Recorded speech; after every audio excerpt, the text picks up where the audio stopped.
Hindi na halos mamukhaan ni Olga ang itsura ni Arnie dahil puro tahi-tahi ang mukha at parang pinag-e-eksperimentohan siya.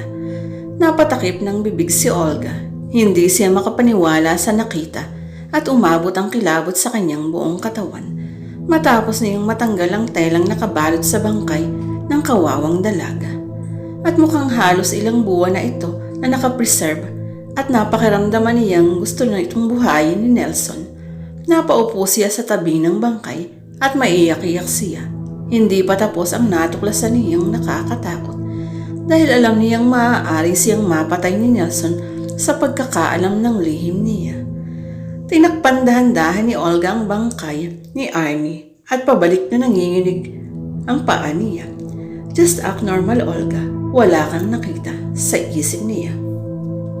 At kumuha ng hangin at napabuntong hininga at nang kalalabas niya lang ng lihim na kwarto ni Nelson nang bigla niyang narinig ang pagbukas ng pinto sa front door. Si Nelson, dali-dali siyang tumayo sa tapat ng pinto na pinasok niya at agad sa supang umupo. Malapit kasi ang sopa sa hagdan at sinubukan ni Olga na kumilos ng normal. Okay, sabay palamit sa mukha ni Olga at tinaas baba ang salamin niya sa mata. Nang mapatingin siya sa kamay ng dalaga, nanginginig ito at may mga sugat pa at nagdurugo. Napansin niya ito. Hinawakan niya ang kamay ni Olga.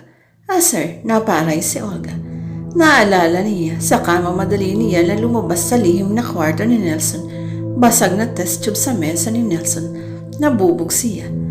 Paano ito? Okay ka lang ba? Seryoso ang mukha ni Nelson. Wala po yan, sir. Nahiwa kasi ako ng kutsilyo sa kusina.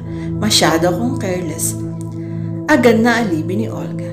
Tumahimik lang si Nelson saglit at nagulat na lang si Olga nang sinipsip nito ang daliri niya. At ngumiti lang at sinabi pang, ingatan mo ang sarili mo Importante ka sa akin. Mahinahong sabi niya. Halos natigilan si Olga at lalong nangilabot. Halos hindi siya makakilos o makapagsalita. Parang naprisiya sa takot. At tanging sa isip niya, anong ibig sabihin niyang mag-iingat ako, importante ako sa kanya. Matapos ay umalis ulit siya at pupunta sa lihim na kwarto niya. Napatalikod si Olga. Nanginginig pa rin nang biglang makarinig siya ng sigaw mula sa likod ni si Nelson. Bakit bukas ang pinto ko? Napatigil si Olive at dahan-dahang napahinto at lumingon agad sa likod. Ay, nakamalimutan ko palang isara. Pero siguro naman hindi ka pumasok, diba? Ani Nelson na nakangiti at this time nakakakilabot ang kanyang mga ngiti. Ay, hindi po. Sige, aalis na po ako. Saan ka pupunta? Dito ka lang. Sa kusina lang po. Sige, sabay sinara ni Nelson ang kwarto niya. Nagpanik na si Olga. Hindi niya matatagalan ng ganitong sitwasyon. Natatakot na siya. Ano pang silbi ng malaking sweldo kung buhay naman niya ang kapalit? Yun ang naisip niya matapos matauhan sa takot. Pero nagdadalawang isip siya. Sa kabilang dako na gusto niya nang umalis at yung isa ay hindi pa rin niya makontento sa nalamang madilim na lihim ni Nelson kahit patakot na siya. Kaya ng mga sumunod na araw, sa mismong kwarto naman ng silid tulugan ni Nelson siya pumasok. Wala siya doon dahil nadat na niyang naiwan ni Nelson bukas ang pinto ng kwarto. Pumasok siya sa madilim at may masangsang na amoy na naman. Natatakot siya na bukod kay Arnie na bangkay ay meron pang iba. Ayon sa isip niya dahil amoy patay na nabubulok. Hinanap niya ang pinanggagalingan ng amoy at nanggagaling ito sa isang malaking pinto. Nang mabuksan niya ang mga damit ni Nelson, pero biglang dumating si Nelson. Nagtago si Olga sa pinto ng mga damit niya at nakasisilip niya ang mga paa ni Nelson na pabalik-balik at tila may hinahanap siya. Mga gamit niya sa eksperimento at sabay lumabas din ng kwarto na si Nelson. Nakahinga ng maluwag si Olga. Akala niya doon naman nagtatapos, ngunit naaamoy niya pa rin ang masangsang na amoy na nasa loob siya sa isang malaking cabinet. Nang tila kasya ang 10 tao. Pero nang lalabas na sana siya, nang maramdaman niyang basa siya at binuksan niya ang pinto kung saan siya nagtatago at pagkalabas niya, tuguan siya. At nang makita niya ang likod niya, sa loob pala ng cabinet, mga bangkay ng 5 babae na tila maiden at lasog-lasog ang mga internal organ, parte ng peraso ng mga katawan at halos madislocate na ang buto.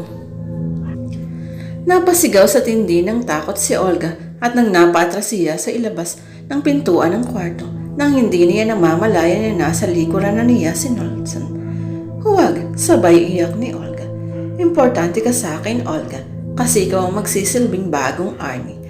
Habang napaaatras si Olga at napaupo sa kama, hinawakan siya si Nelson at nagpupumiglas si Olga nang nakita niya. May gunting sa tabi ng kama ni Nelson sa drawer at agad isinaksak ni Olga si Nelson sa balikat nito. Matapos mapasigaw ay tumakbo si Olga palabas ng kwarto. Ang gusto ko lang naman ay mabuhay si Arnie. At kamukha mo siya, isa kang perpektong replika niya. Sigaw ni Nelson sa di kalayuan, sabay binunot niya ang gunting na nakasaksak sa balikat niya. Pero nakita niyang lahat ay nakalakay bintana at pinto palabas ng bahay. Sinubukan niyang tumawag sa telepono, ngunit hindi makontak ang mga pulisya. Oh my God, please parang awa mo na. Gumana ka. Maiyak-iyak na siya sa takot. Pindot siya ng pindot sa mga numero. Nang mapansin niyang pinutol pala ang linya ng telepono ang wire nito, nakita niya sa di kalayo ng ane ni Nelson. Palapit na. Ngunit bigla na lang siyang nawala ng malay matapos matamaan ng matigas na bagay sa ulo niya. Maya-maya lang nagkamalay na siya matapos masilaw sa ilaw sa kisame. Nakita niyang nakahiga siya at nakagapos. At sa kitabi niya ay ang bangkay ni Arnie. Ayan. Alam mo na ang itsura niya, kaya mas mabuti pang ipigit mo ang mga mata mo o pipiringan na lang kita, ang sabi ni Nelson. Piniringan siya ng mga mata ni Olga. Bakit mo ginagawa ito? Sa mga ibang katulong, nasaan si Ma'am? Isusumbong kita. Sigaw ni Olga, magbabayad ka sa mga ginagawa mo. Wala na siya, namatay, at yung mga ibang babae na patay ko, isa lang ang basura at pagkakamali. Pinatay ni Nelson ang lola niya. Matapos itong nasunin ng iniinom nitong tsaa. Pinatay mo siya, ani Olga na umiiyak. Bakit mo ginawa yun sa lola mo? Oo, kasi alam niyang hindi niya tanggap na mabubuhay pa si Arnie at pakialamerong matanda siya. Nababaliw ka na, isa kang halimaw, ani Olga. Sa tingin mo matutuwa si Arnie sa gagawin mo? Nagkakamali ka. Tumawa lang si Nelson bahagya habang naghahanda ng mga gagamitin sa operasyon. Wala kang alam, ani Nelson. Siguro kailangan din nating patahimikin ang bibig mo para walang istorbo. Dagdag pa niya sabay tinakpan ni Nelson ng tape ang bibig ni Olga. Walang nagawa si Olga kundi magpupumiglas ng pilit. Maya-maya lang unti-unting pinipuinit ni Nelson ang damit ni Olga.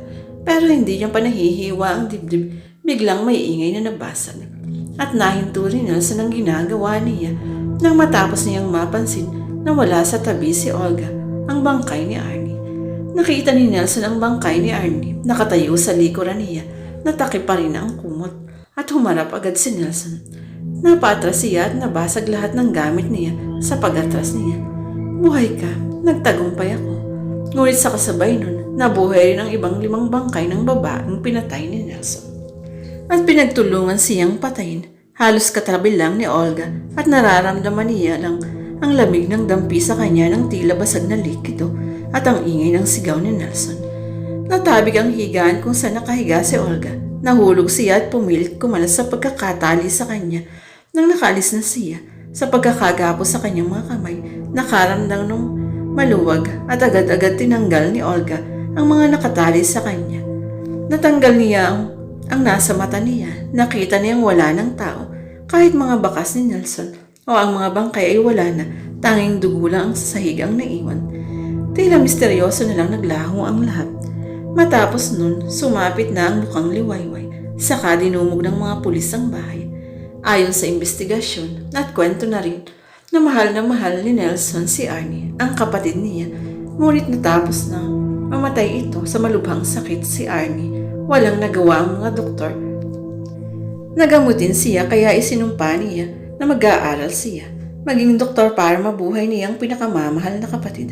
At sa kasamaang palad din iyon ang nagtulak sa kanya na gumawa ng krimen.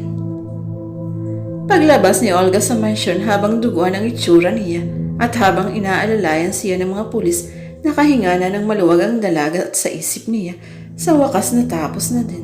Everything's gonna be alright. Yun eh, at dun ko lang masasabi, at the end naligtas na ako. Narinig ng nanay niyang balita tungkol sa kanyang anak, kaya sinalubong niya ito agad ng yakap habang silang dalawa ay nag-iiyakan.